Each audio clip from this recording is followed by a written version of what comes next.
Welcome, everyone.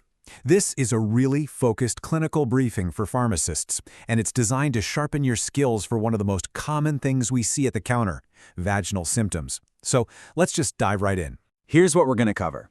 Think of our agenda today as a kind of assessment funnel.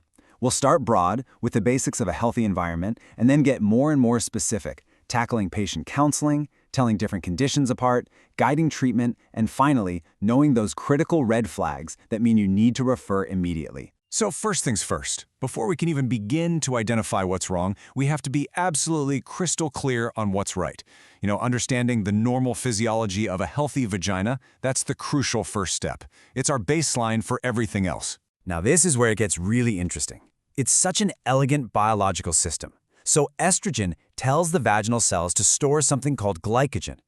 This glycogen then becomes food for the good bacteria, mainly lactobacillus. And what do? They turn it into lactic acid. This whole process is the foundation of the vagina's amazing self-protecting ecosystem. And this number right here, this is the direct result of that whole process.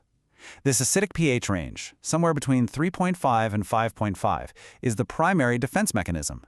It's what keeps all the bad bacteria from taking over. Seriously, remember this number. It's one of the most important clues you've got when you're assessing a patient. Okay, let's move on and see how this all plays into our patient counseling. We are constantly getting questions about hygiene products, right? And there is so much misinformation out there. Our job is to cut through the noise with clear, evidence-based advice and really separate the facts from the fiction. And here it is. Probably the number one question we get on this topic.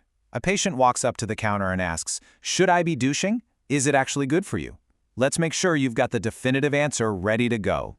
So here's the crucial takeaway.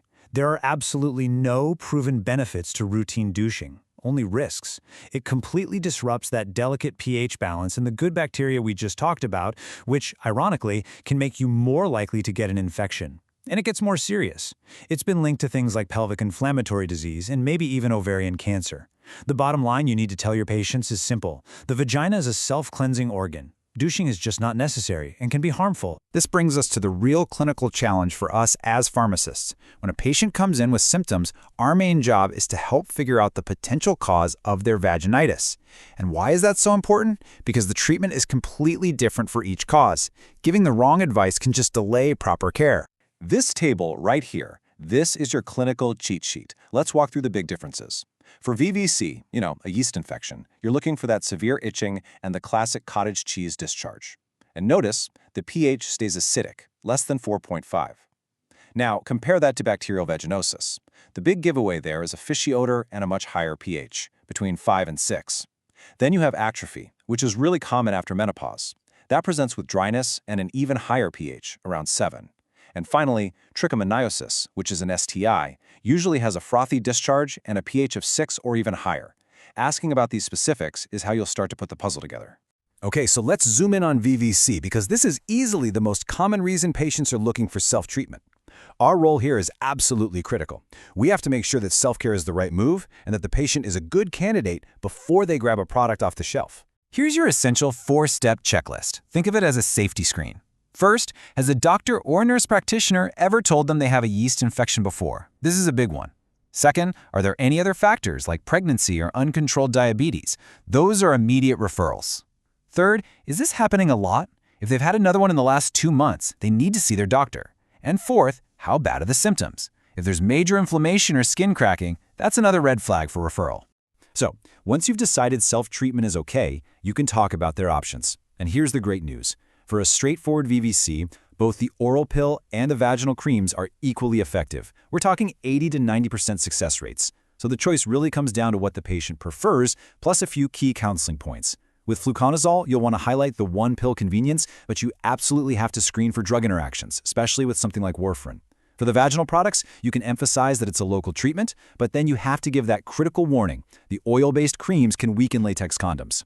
All right, let's shift gears for a minute and talk about another super common, non-infectious issue we can help with: vaginal dryness. This is something we hear about a lot, especially from our peri- and postmenopausal patients. And good counseling can make a massive difference in their quality of life. So the first-line options are pretty straightforward, but it's really important to explain the difference. Vaginal lubricants are short-acting. They're used as needed right before or during sexual activity. Vaginal moisturizers, on the other hand, are meant to be used regularly, maybe every 2 or 3 days, to provide ongoing moisture to the tissues. And yep, there's that critical counseling point again. Never, ever use oil-based products with latex condoms, because they can cause them to break. Okay, we've now reached the most critical part of our entire assessment funnel. This last section is all about recognizing a true medical emergency, a situation where our immediate and decisive action to refer is everything for patient safety. So we're talking about toxic shock syndrome, or TSS. Now, it's rare, but it is a severe, rapidly progressing condition. It's a life-threatening emergency caused by toxins from certain bacteria, and recognizing the signs is an absolute non-negotiable part of our job. These are the signs you have to be on high alert for: a high fever, over 38.9 Celsius, low blood pressure, which might show up as dizziness or feeling faint, and a very characteristic rash that looks like a sunburn, which is often followed by the skin peeling on their hands and feet.